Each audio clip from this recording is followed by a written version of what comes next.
Students आज हम बात करेंगे reflection in water by ripple tank, यानी रिपल टैंक के अंदर हम रिफ्लेक्शन का फिनोमेना किस तरह से स्टडी कर सकते हैं। अब रिफ्लेक्शन क्या है, अगर आप लाइट के केस में समझें तो आप यूं से कह सकते हैं कि अगर एक रे ऑफ लाइट एक सर्टेन एंगल के ऊपर, एक ऑब्स्टेकल के ऊपर, यानी कोई भी रुकावट उसके ऊपर अगर आप इंसिडेंट कराते हैं तो हम ये बात जान सकते हैं कि अगर मैं यहाँ पे एक परपेंडिकुलर ड्रॉ करूँ तो जितना वो angle of incidence, for example ये इंसिडेंट रे, ये रे इस तरह से आ रही है, इस ऑब्स्टेकल के ऊपर पड़ी और यहाँ से क्या कर रही है, रिफ्लेक्ट कर रही है, ठीक है। यानी इस तरह से जो एंगल ऑफ इंसिडेंस होगा, इसका एंगल आई, वो एंगल ऑफ रिफ्लेक्शन के क्या होगा, बराबर होगा।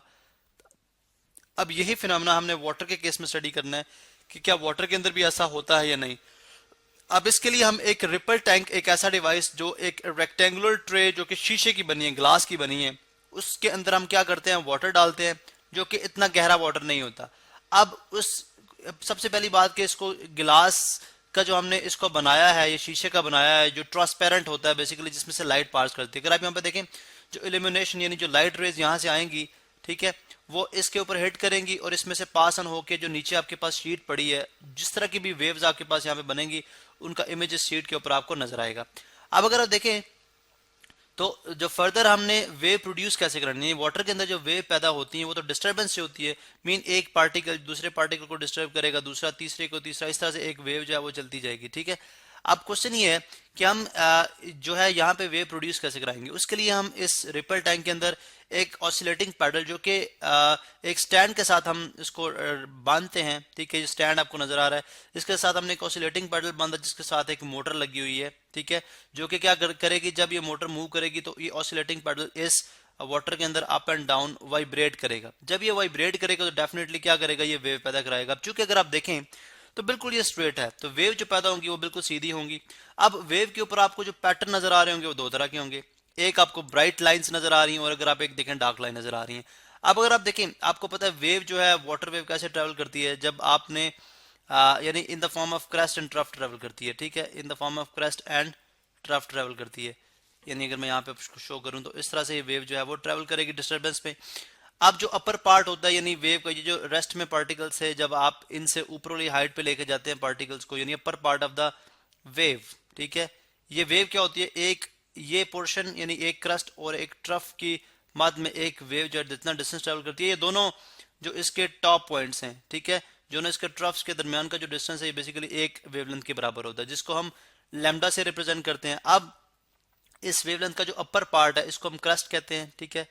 क्रस्ट कहते हैं, और इसका जो लोअर पार्ट है वो क्या है, ट्रफ। आपने अगर 8th क्लास के अंदर लेंसेज का थोड़ा सा इंट्रोडक्शन पढ़ा हो, या मैं आपको वैसे सिंपली भी बता देता हूं कि लेंस बेसिकली अगर जब आप एक शीशे को एक कर्ड फॉर्म में इस तरह बना देंगे, ठीक है, एक्सटर्नली कर्ड हो और कंप्लीट बॉडी शीशे की, नो आपकी यहाँ पे इसके अंदर कोई आपकी कलरिंग हमने नहीं की, दोनों साइड जो है वो क्या है, ट्रांसपेरेंट है। अब जब रे ऑफ लाइट अगर आप देखें तो जो एक्सटर्नली आउटवर्ड कर्व्ड होता है ये हमारे पास कहलाता है कन्वेक्स लेंस, ठीक है। अब अगर आप देखें तो वाटर वेव के ऊपर वो जो पार्ट होगा जो अबव द मीन पोजीशन होगा वो क्या होगा, क्रस्ट। अब ये क्रस्ट जब रेज ऑफ लाइट इसके ऊपर आएंगी बल्ब से तो वो सारी की सारी क्या होंगी, एक पॉइंट पे आके इकट्ठी हो जाएंगी। ये डिटेल में आप नेक्स्ट चैप्टर में स्टडी करेंगे, ये सारी की सारी एक पॉइंट पे, और एक ब्राइट किस्म का इमेज हमें जो है वो यहाँ पे मिल जाएगा, ठीक है। तो इस केस में जो व्हाइट लाइन आपको नजर आ रही है ये किस वजह से है जी, कन्वेक्स बिहेवियर की वजह से, जो कि क्रस्ट की वजह से आ रहा है, ठीक है। इसी तरह से जो आपके पास सेकंड है, अगर मैं यहाँ पे शो करता हूँ, चलें इसी जगह पे हम शो कर लेते हैं,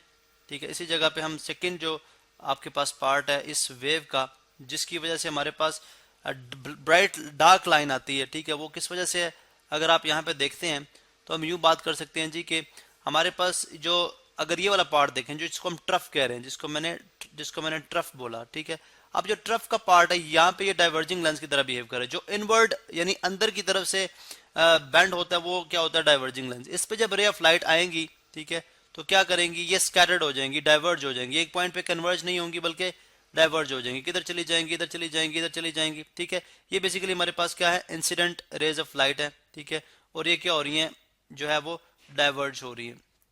पहले केस में भी शायद मैंने जो है वो, सॉरी, पहले केस में मैंने एरोस वगैरह जो है वो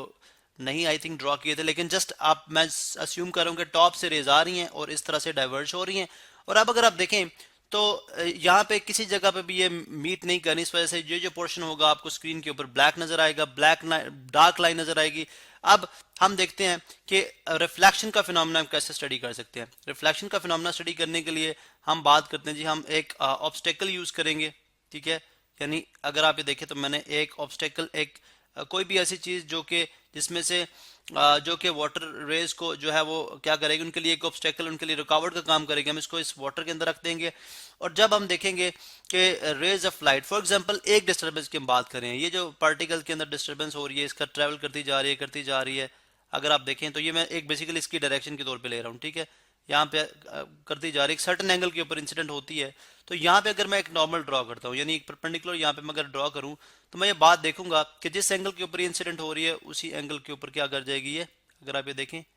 तो रिफ्लेक्ट कर जाएगी, यानी डिस्टर्बेंस यहाँ से हिट होगी, यानी एक साइड की डिस्टर्बेंस, यानी एक पार्टिकल टू पार्टिकल जो डिस्टर्बेंस आ रही है वो ले रहा हूँ, और अब वो इस डायरेक्शन में आ गई है। अब अगर आप एंगल ऑफ इंसिडेंस यहाँ पे चेक करें, ठीक है, यानी मैं यहाँ पे शो कर दूं आपको, अगर हम एंगल ऑफ इंसिडेंस यहाँ पे चेक करते हैं, वो आपका एंगल ऑफ रिफ्लेक्शन के क्या होगा, बराबर होगा, वो एंगल ऑफ रिफ्लेक्शन के क्या होगा, बराबर होगा। अब हम देखते हैं इसको थोड़ा सा ब्रॉडर पर्सपेक्टिव देखते हैं। फर्ज करें हमारे पास एक स्क्रीन है, ठीक है, ये हमारे पास एक स्क्रीन है, चलें थोड़ा सा। अब इसके लिए आपको हमने एक जब हमने इसकी कंस्ट्रक्शन की थी तो हमने बोला था हम एक स्ट्रोबोस्कोप लेते हैं। स्ट्रोबोस्कोप बेसिकली एक ऐसा डिवाइस है, ठीक है, जो कि सर्टन स्लिट्स के साथ जो है वो डिफर, यानी उसका डिफरेंस होता है सर्टन स्लिट्स के साथ। यानी जब एक क्रस्ट पास करती है, यानी एक वेवलेंथ पास करती है, यानी एक ब्राइट लाइन पास करेगी, ठीक है, उसके बाद ये हमारे पास पोर्शन जो होगा वो सामने हमारे पास, यानी हम इस तरह से रखते हैं इसको, रोटेट रे मूवेबल होता है, इसकी हम फ्रीक्वेंसी से एडजस्ट कराते हैं कि जब एक वेवलेंथ पास कर जाए जो कि मूविंग फॉर्म में होती है, ठीक है, तो उस टाइम हमारे पास ये सामने से स्लिट, यानी जो डिस्टेंस होगा, जो स्पेस होगी वो हमारी आंख के सामने होगी, और जब दूसरी वेवलेंथ पास करी होगी तो उस वक्त हमारे पास ये वाला सामने जो ऑब्स्टेकल है ये आ जाएगी। फिर जब वो आगे मूव करेगा तो हमारे पास फिर जो नेक्स्ट वेवलेंथ होगी वो आ जाएगी। तो इस तरह से हमें जो मूविंग वेवलेंथ्स होंगी, जो मूविंग पैटर्न होगा इसके ऊपर, वो क्या नजर आएगा, स्टेशनरी नजर आएगा। यानी इस तरह से हमें एक पैटर्न सा नजर आ रहा होगा। अगर मैं देखें ये ब्राइट लाइन, फिर डार्क, फिर ब्राइट लाइन, ठीक है, फिर डार्क है, फिर ब्राइट लाइन है, फिर डार्क है, फिर ब्राइट लाइन है, फिर डार्क है। अब हमें एक स्टिल स्टैटिक रुका हुआ एक इमेज नजर आ रहा है। अब अगर आप देखें तो मैं यहाँ पे अगर एक ऑब्स्टेकल एक सर्टेन एंगल के ऊपर रखता हूँ, लेट सपोज ये चलें, ये मैंने यहाँ पे एक ऑब्स्टेकल रख दी है, ठीक है, जिसको हमने बोला था एक सर्टेन एंगल के ऊपर हम इसको इंसिडेंट रखेंगे। अब अगर आप देखें तो ये पार्टिकल जब लेट सपोज यहाँ पे आके स्ट्राइक करेगा, ठीक है, यहाँ पे स्ट्राइक करेगा, यहाँ पे, यानी ये वेव इस तरह से हमें नजर आ रही है। चलें अब हम जिस तरह हमने टॉप पे पहले किया कि एक पार्टिकल को लेते हैं, ये पार्टिकल अपनी डिस्टर्बेंस को आगे कैरी ऑन करा रहा है, कैरी ऑन करा रहा है, पास ऑन करा रहा है, ठीक है। अब ये क्या होगा, जब ये रिफ्लेक्ट करेगा तो यहाँ से, यानी ये इंसिडेंट होगी। फर्ज करें ये इंसिडेंट डिस्टर्बेंस है जो इंसिडेंट हो रही है इसके ऊपर, ठीक है। अब जो रिफ्लेक्ट होने के बाद आ रही है वो अगर आप ये देखें तो इस तरह से रिफ्लेक्ट करके आ रही है। यहाँ पे अगर मैं एक नॉर्मल ड्रॉ करता हूँ, ठीक है, एक परपेंडिकुलर डिस्टेंस ड्रॉ करता हूँ, ये अब इसकी डायरेक्शन उस डिस्टर्बेंस की को जो वेव थी, ठीक है, जिसको मैं चले रेड कलर के अंदर ही शो करता हूँ, ये वो डिस्टर्बेंस थी जो कि वेव की थी। अब अगर नॉर्मल ड्रॉ करें तो एंगल ऑफ इंसिडेंस जो बन रहा है एंगल ऑफ रिफ्लेक्शन के क्या बन रहा है, इक्वल बन रहा है। लेकिन हमारे लिए इस एंगल को फाइंड आउट करना, सबसे पहले हम क्या करते हैं, हम इस जो शीट होगी उसके साथ हम ये एंगल फाइंड करेंगे, जो कि हमारे लिए सॉल्व करना आसान है, बिकॉज परपेंडिकुलर तो जस्ट एक अस्यूम डिस्टेंस होता है, एक नॉर्मल होता है जो हम अस्यूम करते हैं। लेकिन अगर मैं ये सपोज कर लूं कि ये एंगल ऑफ इंसिडेंस है, ठीक है, जो कि सरफेस जो ऑब्स्टेकल के साथ बन रहा है, और ये एंगल ऑफ रिफ्लेक्शन है जो कि ऑब्स्टेकल के साथ ही फाइंड आउट किया जा रहा है। तो अगर मैं ये जो एंगल होगा जो रिमेन, क्योंकि टोटल एंगल ये कितना है 180 डिग्री, यानी अगर मैं टोटल इस एंगल की बात करता हूं तो कितना 180 डिग्री। अगर ये दोनों एंगल, यानी मैं यहाँ पे शो कर दूं आपको एक वाइट कलर के अंदर, ठीक है, हम बात करें इसकी, अगर ये अभी मैं इसको कंप्लीट कर रहा हूँ इस डिस्टर्बेंस को,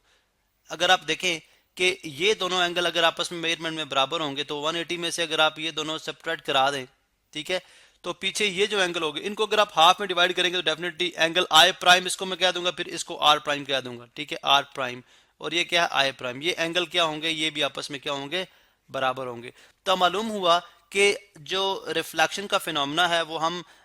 रिपल टैंक की मदद से वाटर के अंदर भी स्टडी कर सकते हैं।